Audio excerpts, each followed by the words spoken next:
Hello, so in this video, I plan on kind of going over Flipgrid and how to create what they would call groups, which are essentially classes, and then posting topics where students can respond.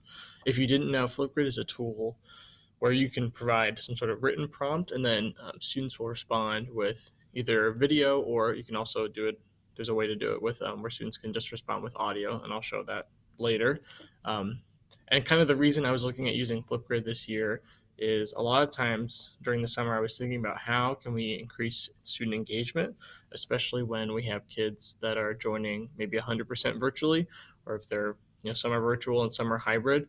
And what I was, I guess, thinking about was, I know for me, when I'm in a larger Google Meet, say more than a couple people, I don't necessarily feel comfortable talking a lot. I usually have my mic muted, and a lot of times too, I'll have my camera off. And so I was thinking, how can we increase kind of the engagement we would have if everybody was here in person with those kids that are at home and maybe don't feel comfortable, uh, you know, turning their camera on or turning their microphone on during class to ask a question. And so Flipgrid is kind of a way to do that. And also too, for kids that maybe are having technical issues during class, this can be accessed after the fact, so asynchronously, and kind of still continue that conversation, so to speak. So the first thing is when you get to Flipgrid, you want to hit login.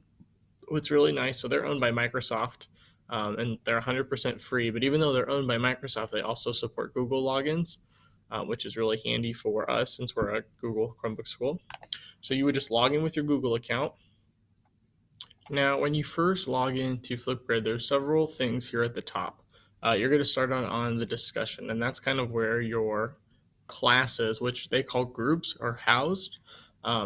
So your discussion will probably be blank when you log in, but just to kind of show you, they call them groups. So think of groups as classes. And I essentially have made one for just every class that I teach. And I also kind of a test one too, just to kind of practice with things as well. And I'll show you how to make one here in a second.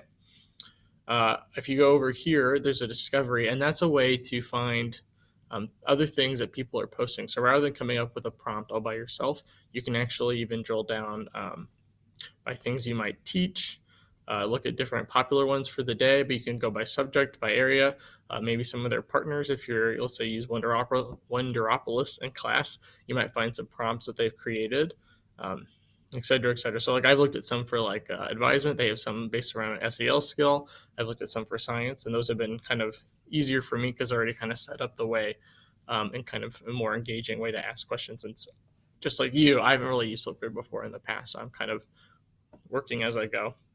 This activity tab is just kind of showing you when you post a topic, which is how students respond. So within your group, you'll post topics. The activity is kind of going to show you basically who's been responding and what's going on. So if I go to like recent activity, that'll show me student responses and videos right here, stuff like that. Mixtapes are kind of cool. And so if I understand it correctly, it's basically you're adding a collection of student videos as like one larger video. So maybe if I have students respond to a certain topic and I have like 3 or 4 really good responses that I want to share with the rest of class, I could turn that into a mixtape and then share that one video with my class. So it's another kind of way of basically sharing student responses, or maybe it's even teacher responses too, within a way. Shorts is a new feature for them, and it's basically just a way to use their video recorder for whatever videos you want to create. And so their video recorder is kind of neat because it has certain filters. You can have a digital whiteboard on there, and there's some other effects I'll kind of show you here in a little bit. And then Grid Pals is cool because essentially it's kind of like Pen Pals, but with Flipgrid. And so you can connect with a school around the world. There's a ton even in this area, especially like in Omaha schools, where you could exchange videos back and forth in what they call Grid Pals. So we're going to go back to the discussion.